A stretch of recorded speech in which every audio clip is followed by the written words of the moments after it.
Hi everyone, welcome to my talk on TestFlix. Today I'm going to be talking about how to bring accessibility into your teams. So without further ado, let's get started. So how to bring accessibility into your teams. First of all, I will start with a little bit of introduction about myself. I have been testing for over 8 years now. I've studied computer science and I fell into testing. Today, I am a blogger, speaker, and host. I'm also a trainer at the Coders Guild, and I'm currently working at Deloitte. So, the power of the web is in its universality.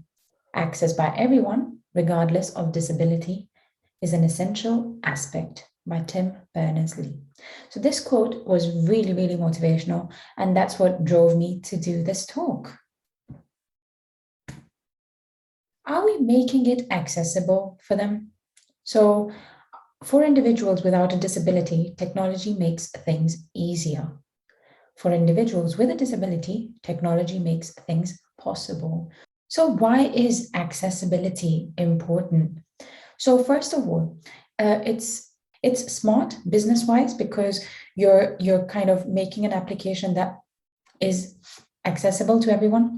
Not everyone thinks about this, so it's really useful if you do. In terms of branding, it helps enhance your brand as well, of course, because if there's four similar products out there and your product is the one that's accessible, then of course your brand is being enhanced.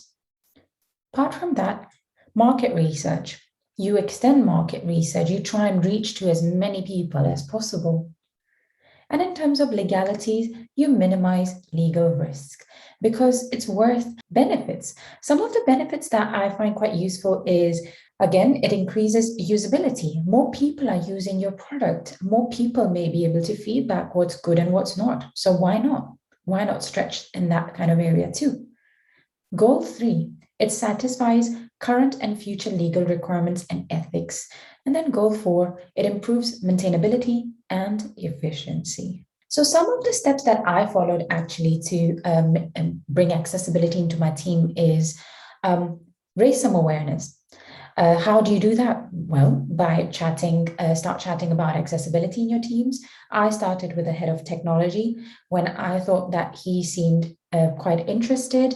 I actually wrote down some slides. I presented this to my team. In terms of communication, you work on yourself. So I worked on myself and what I want to convey, because sometimes it's a misconception that everything you say is understood the way you've said it. So try and work on your communication and see how you can actually convince your team, because that is very, very important.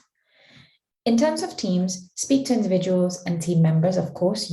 I started from the head of technology. I went into teams. Then I got invited into third-party teams into the company to come and give the same talk. So people were finding value in this kind of area. Again, research. So when you're kind of writing any reports that you find from your analysis of an application, suggest some options, suggest what could a potential option be? So for example, when I was analyzing my application that I'm working on, I just used developer tools and I looked at the colors and I could tell this is not AA or not even AAA, and I saw it on the developer tools. So yeah, next was my report, of course. So you create a report of the product. What I do here is I use a couple of tools, I play around with them, and then I provide a report of what my understanding is, what could we do better, and give some suggestions. Team coaching, that is very, very important. So let's start from how I did it. So how to back my point. Sometimes it's very difficult in your team to back your point because you always get pushed back, or there's other high priority tasks that take more priority in the team. So what you do here is you can take some outputs of your research and your report and display them to the team as much as possible. Bring it up in the retro session that we should start doing accessibility, and see what the team opinion is at that point. How do I know they understood? So what information they understand to find or find as blockers. So that's again, that's the part where you are trying to convince them, you're trying to provide information. And that's where they can come back to you and say, well, this application is too complex to kind of add this part of accessibility here. And that's where your blocker is. And then you try solving that area. So the more conversation you create, the more questions will arise, the more of your question as a QA will get resolved as well and will help enhance your test strategy. How do I convince? So by explaining accessibility and making sure I deliver the vital detail. So give them a whole story. Don't just tell them this is accessibility and we should do it. No, do a bit more analysis, do a bit more of reporting, and then get back to them with a full picture and see what your team's response is on that. What do I do then? So, of course, I deliver information. I become a subject matter expert in that area or an advocate for accessibility. We are all quality advocates, but it's always nice to kind of expand in different areas that your team are not aware of. So, when actually to bring accessibility into your team. So, two of the areas that are very, very important that where you could bring it in is a design or the planning session, which is a good phase to start because you're talking about it earlier on, or in the requirements gathering section when new requirements come in, the good old budget. So this is a talk that you always get when you talk about non-functional testing. So I go back to the team and ask them a question. Would you rather risk it?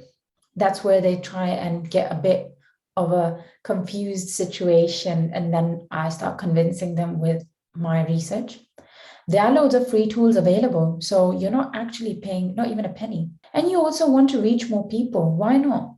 There's so many people. Why are we just reaching certain amount of people? What to include in my accessibility report? Of course, I have been mentioning report earlier, but I haven't told you what actually to include.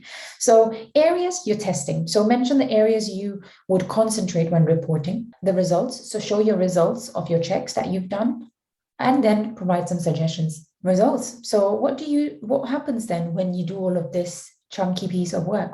You become an advocate, you're an SME, you're spreading more eminence, and you're actually being more socially aware. You feel accomplished as well at the end of it because team members approach you for it.